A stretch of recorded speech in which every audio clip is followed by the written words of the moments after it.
দূরের এবং কাছের প্রিয় দর্শকবৃন্দ যে যেখান থেকে দেখছেন প্রত্যেককে জানাই আসসালামু আলাইকুম ওয়া রাহমাতুল্লাহি ওয়া বারাকাতুহু। আজকের আলোচনার বিষয়বস্তু জানা অজানা প্রশ্ন উত্তর পর্ব নিয়ে।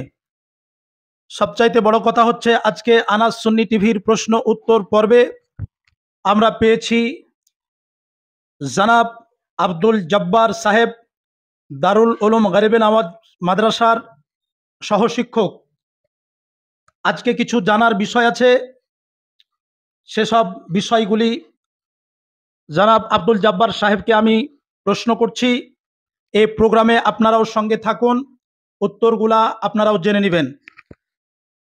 প্রথম নাম্বার প্রশ্ন হলো, কাজা নামাজ বাড়িতে পড়বেন না মসজিদে পড়বেন? এটা ফিকহাবিদদের মতে এবং হাদিস ও কোরআনের আলোকে কোনটা ঠিক, এ বিষয় নিয়ে আমরা জানতে চাই। হুজুর, এর খোলাসা আপনি একটু বয়ান করে শুনিয়ে দেন। তো খুব ভালো প্রশ্ন। এর উত্তর হচ্ছে এটাই যে কাজা নামাজ বাড়িতে পড়াই হচ্ছে উত্তম। এটা আকাবিরের নিকট এবং ফিকাহাবিদের নিকট যে কাজা নামাজ, আবার কাজা নামাজ যদি কেউ মসজিদে পড়ে, এই কাজা কে আবার ইজহার করা, এটাও হচ্ছে গুনার কাজ। এরই কারণ থেকে আপনি নিরিবিলি বাড়িতে কাজা নামাজ পড়ে নেবেন। এর পুরো বিত্তাফসিল বর্ণনা করা হয়েছে ফতোয়ায়ে তাজুস শরিয়া জেলদ নাম্বার 3 এবং সেহফা নাম্বার 314 মধ্যে এটা লিখিত হয়েছে যে কাজা নামাজ ও মসজিদে না পড়ে বাড়িতে পড়াই সব থেকে উত্তম। আলহামদুলিল্লাহ, যে প্রশ্নটা করেছিলাম খুব সুন্দরভাবে হাল করে দিলেন। কাজা নামাজ মসজিদে পড়ার চাইতে বাড়িতে পড়াই ভালো, কারণ গুনাহ কো ইজহার করনা ভি গুনাহ হয়। বা হাওয়ালা খুব সুন্দরভাবে উত্তর দিয়েছেন, বিষয়টি আপনারা বুঝতে পেরেছেন। পরের প্রশ্ন, কবরে ফুল দেওয়া সেটা কি জায়েজ জানতে চাই। অবশ্যই কবরে ফুল চড়া জায়েজ আছে, অবশ্যই জায়েজ। কারণ এটাই, কিন্তু ফুলটা কাঁচা হতে হবে। কারণ কাঁচা ফুল যখন রাখা যায় তো এই ফুল আল্লাহ তাসবিহ তাহলিল করেন। আলহামদুলিল্লাহ, আলহামদুলিল্লাহ। এর জন্য আপনি পুরোপুরিভাবে পেয়ে যাবেন রদ্দুল মুহতার জেলদ নাম্বার 3 সেহফা নাম্বার 174 মধ্যে এটা লিপিবদ্ধ করা হয়েছে, এবং বাহারে শরিয়াত জেলদ নাম্বার 4 আর সেহফা নাম্বার 851 মধ্যে এটা লিখিত হয়েছে যে কবরে ফুল চড়া হচ্ছে বিলকুল জায়েজ। আমরা দ্বিতীয় নম্বর প্রশ্নেরও সমাধান আলহামদুলিল্লাহ পেয়েছি। কবরে কাঁচা ফুল দেওয়া জায়েজ আছে, যতক্ষণ কাঁচা থাকে ততক্ষণ আল্লাহর জিকির করে। আলহামদুলিল্লাহ। পরের 3 নম্বর প্রশ্ন, এটা খুব ইম্পর্টেন্ট একটা প্রশ্ন, আমরা প্রত্যেকে সচরাচর ভুল করে থাকি। বিষয়টি দেখুন, অনেকে জানাজা পড়তে গিয়ে দেখা যায় যে চপ্পল পরে জুতো পরে জানাজার নামাজ পড়ি। জুতো চপ্পল পরে জানাজার নামাজ পড়া যাবে কি? হুজুরের কাছে জানতে চাই, আপনারা লক্ষ্য রাখুন, উত্তরটা আমাদের প্রত্যেকের জানার প্রয়োজন আছে। খুব সুন্দর একটা প্রশ্ন, কারণ অনেকে ইন্তিকাল করে এবং আমরা জানাজা পড়তে যাই। তো আপনাকে বলে থাকি যে জুতো পরে জানাজা পড়তে গেলে আপনাকে জুতো এবং যে জায়গাটায় দাঁড়িয়ে আপনি নামাজ পড়বেন ওই জমিনটা মানে মাটিটা দুটোই আপনার পাক হওয়া কিন্তু জরুরি, নইলে হবে না। মানে চপ্পল এবং জুতো দুটোই দুটোই পাক থাকা দরকার। একে কিন্তু দুটোই পাক থাকতে হবে। আর দেখা গেল যে চপ্পল না পাক আছে, জমিন পাক আছে, তাহলে ওই অবস্থায় কিন্তু জানাজার নামাজ হবে না।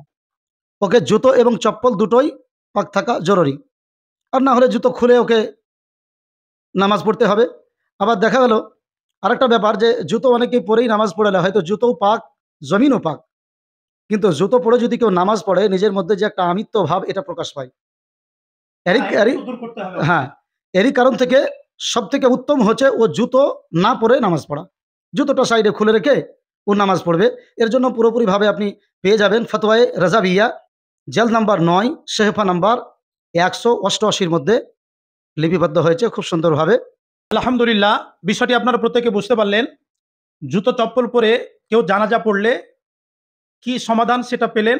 তবে একটা জিনিস জেনে রাখুন, কেউ জুতো চপ্পল পরে জানাজা পড়লে নিজের একটা আমিত্ব বহিঃপ্রকাশ পায়। সুতরাং এতে থেকে পরহেজ আমরা প্রত্যেকে থাকবো সকলের ইনশাআল্লাহ। পরের প্রশ্নতে আসি, মানুষ ইন্তিকাল যেই জায়গায় করে তার দাফন এবং তার সেই জায়গাতে কি কবর দিতে হবে, এটা কি জরুরি? এই বিষয় নিয়ে একজন ব্যক্তি জানতে চেয়েছেন। আমি হুজুরের কাছে জানতে চাই, আপনারা প্রশ্নের উত্তরের দিকে একটু লক্ষ্য রাখুন, বিষয়টি বা হাওয়ালা কি উত্তর আসে। করবে কি করবে না, ওই জায়গাতে দাফন করার কোনো প্রয়োজন নাই। এটা হচ্ছে আম্বিয়া আলাইহিমুস সালামের জন্য এটা খাস, মানে এটা নাবিদের জন্য এটা খাস, পাবলিকের জন্য এটা খাস নয়। তাতে ও বালেগ হোক কিংবা নাবালেগ হোক, এ সকলেরই কবরস্থানের মধ্যে এদেরকে কবর দিতে হবে। এটাই হচ্ছে মানে ব্যাপার, যে ওদের জন্য কোনো জায়গা খাস মোকাদ্দার করার কোনো প্রয়োজন নাই। যেমন মানুষের যে জায়গাতে কবরস্থ করা হয় ওই জায়গাতে নিয়ে যাওয়ার পরেই কবরস্থ করতে হবে। আপনি এটা পেয়ে যাবেন খোলাসা রাদ্দুল মুহতার জেল নাম্বার 3 শেফা নাম্বার 166-র মধ্যে এটা সুন্দরভাবে লিপিবদ্ধ করা হয়েছে।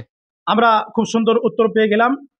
পাবলিক ইন্তিকাল করলে, সাধারণ মানুষ ইন্তিকাল করলে তার জানাজা সেই জায়গায় করতে হবে, মানে কবর সেই জায়গায় করতে হবে, এটা কোনো সিস্টেম না। আম্বিয়া আলাইহিস সালামের জন্য এটা খাস। আমরা আসি এবার পরের প্রশ্নে।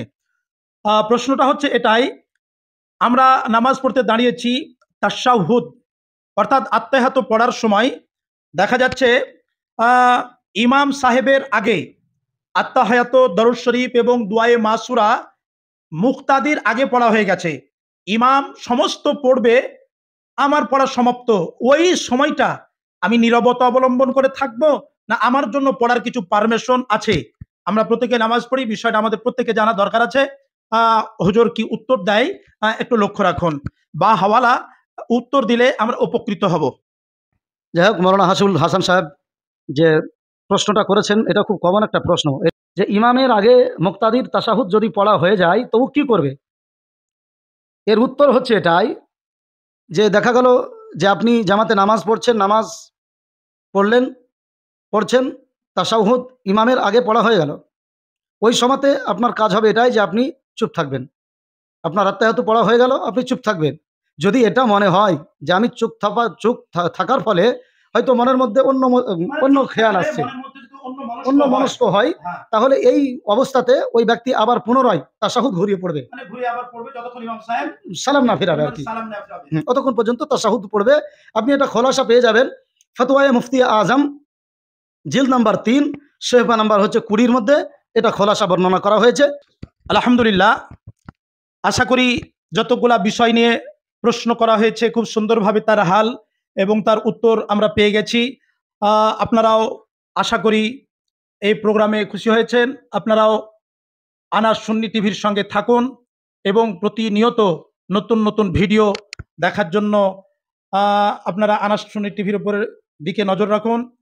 আজ আনাস সুন্নি টিভির প্রোগ্রামে প্রশ্ন উত্তর পর্বে মৌলানা আব্দুল জব্বার সাহেবকে আমরা পেয়েছি, আমরা এর জন্য আনন্দিত।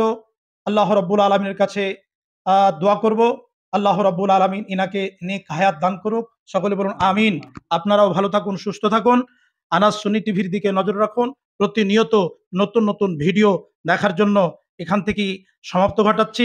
আসসালামু আলাইকুম ওয়া রাহমাতুল্লাহি ওয়া বারাকাতুহু।